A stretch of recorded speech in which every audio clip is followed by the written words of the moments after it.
नमस्कार। आज का हमारा टॉपिक है फिरोज शाह तुगलक।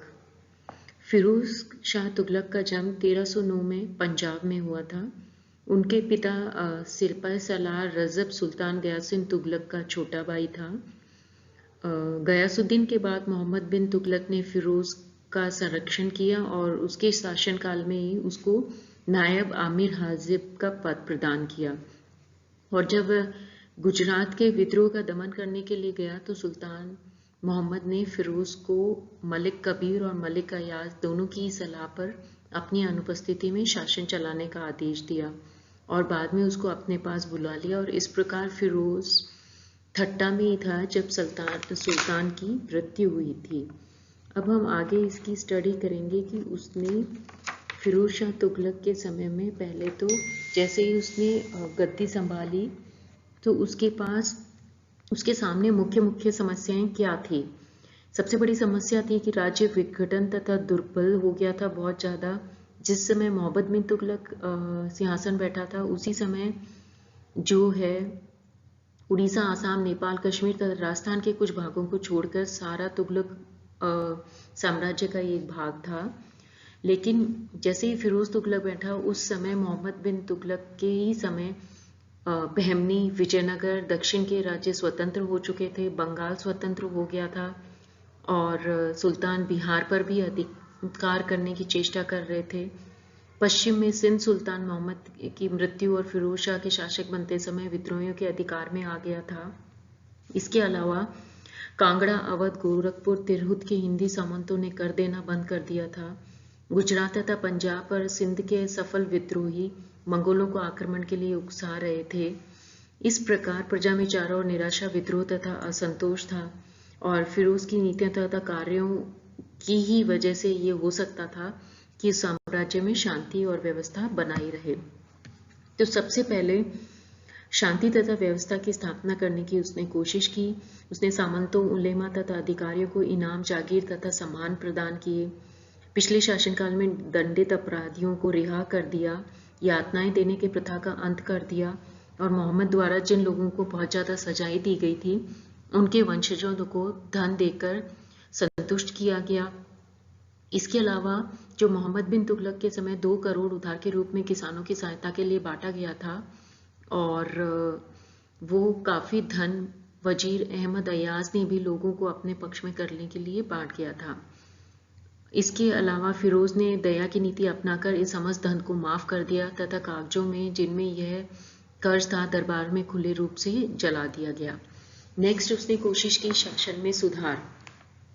शासन का सुधार करने के लिए फिरोज ने किवामुल मकबूल को अपना प्रधानमंत्री नियुक्त किया और शासन में सुधार तथा पुनर्गठन। सुल्तान ने विशुद्ध इस्लामी विचारधारा, सिद्धांत तथा परिपाटी अपनाने की घोषणा की। शरीयत को शासन का आधार माना और आधिकारिक गैर इस्लामी प्रथा को त्याग कर इस्लामिक नियमों के आधार पर ही शासन चलाना शुरू किया। उलमेमा, सूफी संतों तथा कट्टर सुन्नी वर्ग का फिरोज को विश्वास प्राप्त था। शासन संचालन में सामंतों को अधिकाधिक सत्ता प्रदान की तथा साधारण मुस्लिम प्रजा की सुख सुविधा तथा सहायता के लिए अनेक जनहित कार्य किए। इसका परिणाम ये हुआ कि फिरोज की राज्य व्यवस्था तथा शासन इस्लामी कल्याण का राज्य बन गया। राजस्व सुधार। फिरोज ने सबसे पहले आर्थिक क्षेत्र में सुधार किए। मोहम्मद बिन तुगलक के काल में अत्यधिक करों तथा अकाल के कारण राज्य तथा प्रजा की आर्थिक दशा बहुत अधिक शोचनीय हो गई थी। सुल्तान जो फिरोज है उसने अपने फितूहात फिरोजशाही में भी 26 गैर इस्लामिक करों को समाप्त करने का वर्णन दिया है और इसकी सूची भी दी है।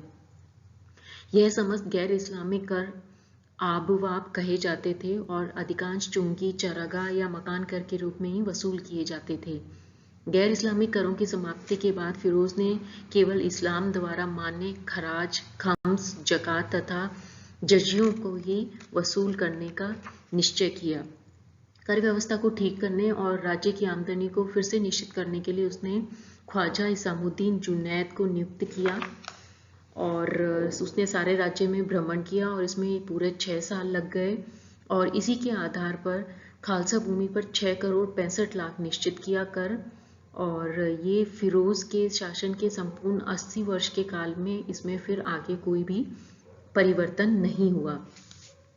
किसानों के आर्थिक भार को कम करने के अतिरिक्त फिरोज ने सूबेदारों, अधिकारियों तथा गांव के मुखिया खुद तथा मुकदम से भी वार्षिक भेंट लेना बंद कर दिया, क्योंकि वास्तव में इसका भार भी किसानों पर पड़ता था।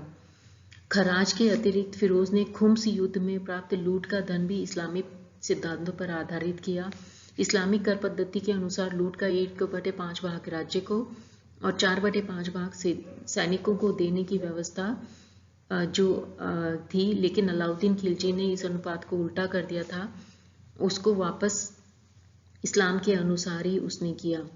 जक़ात केवल मुसलमानों से ही 2.5% उनकी आमदनी का वसूल किया जाने लगा। जजिया गैर मुसलमानों से 40, मालदार से 20, मध्यम वर्ग से और 10 गरीब लोगों से वसूल किया गया। इस कर से में फिरोज ने काफ़ी कठोरता से कार्य किया और ब्राह्मणों को भी इस कर से मुक्त नहीं किया, जैसे सुल्तान ने ये खुद ही लिखा है। इन चारों के अतिरिक्त बाद में फिरोज ने सिंचाई कर भी वसूल करना शुरू कर दिया और उलेमा की स्वीकृति से उन किसानों पर जो सरकारी नहरों से पानी की सिंचाई करते थे उन उपज का 1/10 भाग लेना उससे निश्चित किया। नहरें। कर व्यवस्था में सुधार के अतिरिक्त फिरोज ने खेती की उन्नति के लिए नहरें भी खुदवाई और यह एक फिरोज शाह के शासनकाल की एक मुख्य विशेषता है। पहली सतलज नदी से निकालकर झज्जर नदी तक लाई गई, दूसरी सिरमौर पहाड़ियों से हांसी तथा हिसार तक लाई गई, तीसरी घग्गर नदी से सिरसा तक ले जाई गई, चौथी यमुना से फिरोजाबाद तक, पांचवी मारकंडा नदी से निकालकर सरस्वती नदी में मिलाई गई, जिससे सरहिंद, सुनाम और मंसूरपुर में पानी पहुंच सके।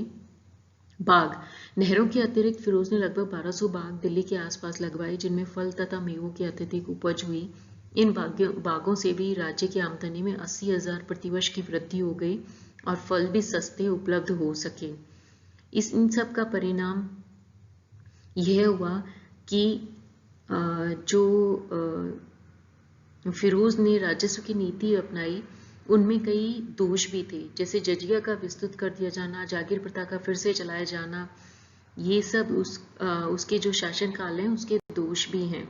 सैनिक व्यवस्था। सैनिक प्रबंध की जिम्मेदारी फिरोज ने अपने जो विश्वास पात्र मलिक बशीर इमादुल मुल्क को सौंपी। उसने शासन के प्रारंभ में ही सुल्तान ने वंश नियुक्तियों की प्रथा को वापस फिर से अपना लिया और यदि किसी भी अधिकारी की मृत्यु हो जाती थी उसके पद पर उसके पुत्र को, पुत्र ना हो तो दामाद को, दामाद ना हो तो दास, दास ना हो तो निकट संबंधी को दिया जाने लगा और वेतन नकद देने की प्रथा जो अलाउद्दीन ने चलाई थी उसको भी त्याग दी और उसके स्थान पर जागीरें दी जाने लगी। फिरोज की सेना में लगभग 80 या 90 हजार स्थायी सैनिक थे, जिनकी भर्ती, वेतन नियंत्रण तथा अनुशासन आरिज़ मालिक की जिम्मेदारी थी। सैनिकों और सैनिक अधिकारियों को बहुत सुविधा तथा आराम दिया गया और हुलिया लिखवाने की प्रथा जो अलाउद्दीन के शासनकाल में प्रचलित की गई थी वह भी त्याग दी गई। स्थायी सेना के अतिरिक्त आक्रमण के समय बहुत से अस्थायी सैनिक भी भर्ती किए जाते थे। ऐसे सैनिकों को जागीरें नहीं दी जाती थी बल्कि नकद वेतन सेवा के समय दिया जाता था। दास प्रथा। दास प्रथा अरबों के समय से ही मुस्लिम शासन पद्धति का एक अंग रही है और दिल्ली के सुल्तानों ने इस प्रथा को प्रचलित रखा। फिरोज के शासनकाल में राजकीय दासों की संख्या बढ़कर 1,80,000 तक हो गई थी। फिरोज ने दास व्यवस्था के प्रबंध करने के लिए पृथक विभाग की स्थापना की तथा दासों को उनकी योग्यता, रुचि के अनुसार शिक्षा तथा कार्य व्यवस्था की। कुछ को सेना में भर्ती कर लिया गया और कुछ को अंग रक्षक दल में भर्ती किया गया और बहुत से भिन्न भिन्न विभागों में सेवा के लिए भी नियुक्त किए गए। शाही कारखाने। मध्य युग के इस्लामी शासकों की एक विशेषता रही थी कि शाही कारखानों, शाही आवश्यकता की जो भी वस्तुएं उपलब्ध करनी थी उसके लिए शाही कारखाना स्थापित करना था। दिल्ली के सभी सुल्तानों में यह प्रथा प्रचलित थी, लेकिन फिरोज के युग में दास प्रथा के समान इस प्रथा में भी अत्यधिक विकास तथा विस्तार हुआ और जो समकालीन लेखक अफीफ हैं उन्होंने फिरोज के युग में 33 कारखानों की सूची दी है जिन पर काफी धन खर्च किया गया था। सारे कारखानों का प्रबंध ख्वाजा अब्दुल हसन को सौंपा गया था। प्रत्येक कारखाने में अलग अलग अधिकारी होते थे और सुल्तान की आवश्यकता तथा आदेश के अनुसार ही वस्तुएं उपलब्ध कराई जाती थी। मुद्रा व्यवस्था। जो समकालीन लेखक अफीफ है, उन्होंने फिरोज की मुद्रा व्यवस्था की प्रशंसा करते हुए लिखा है कि उसने कई प्रकार के सोना तथा चांदी के सिक्के चलाए और इसके 2 नए सिक्के फिरोज के काल में अवश्य प्रचलित किए गए। इनको आधा तथा बिग्गा कहा जाता था। आधा जीतल का आधा भाग तथा बिग्गा जीतल का चौथाई भाग था। इसने कई परोपकार के कार्य भी किए। मुस्लिम प्रजा के लिए फिरोज ने कई महत्वपूर्ण और नए कार्य किए। गरीब मुसलमानों को सेहत तथा उनको बीमारियों से मुक्त कराने के लिए सुल्तान ने राजधानी में एक दारुल शफा अस्पताल स्थापित किया। यहाँ यूनानी पद्धति से इलाज की व्यवस्था की गई थी। गरीब मुसलमानों को मुफ्त चिकित्सा तथा भोजन की सुविधा इस दारुल शफा में की गई थी। गरीब मुसलमानों की लड़कियों के विवाह में आर्थिक सहायता प्रदान करने के लिए सुल्तान ने राजधानी में एक दीवान खैरात विभाग खोला। सुल्तान ने कई सार्वजनिक निर्माण कार्य भी किए। अंग्रेजी विद्वान पर्सी ब्राउन, जॉन मार्शल, टॉमस ने फिरोज के इन कार्यों की बहुत अधिक प्रशंसा की है और इनके मलिक गाजी शहना को सुल्तान ने मीर इमारत नियुक्त किया तथा नगरों, किलों, राजमहलों, मस्जिदों, मदरसों, मकबरों, बांध, हौज तथा खानकाहों के निर्माण तथा मरम्मत का कार्य इस विभाग को सौंपा गया था। साथ ही अशोक के समय में की जो 2 लाट भी थी वो भी इस विभाग के द्वारा दिल्ली लाकर स्थापित की गई थी। इसके अलावा सुल्तान की कृषि को प्रोत्साहन देने की उदार नीति को भी पुनः कई गांव बस गए थे।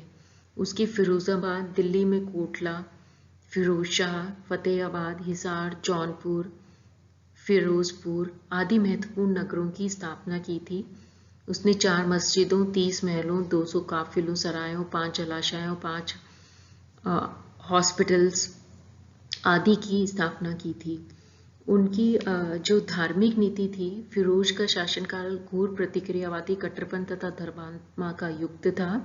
अलाउद्दीन खिलजी तथा मोहम्मद बिन तुगलक के समय में धर्म और राजनीति को पृथक रखने का प्रयास हुआ था, लेकिन उसके विपरीत फिरोज के शासनकाल में हुआ।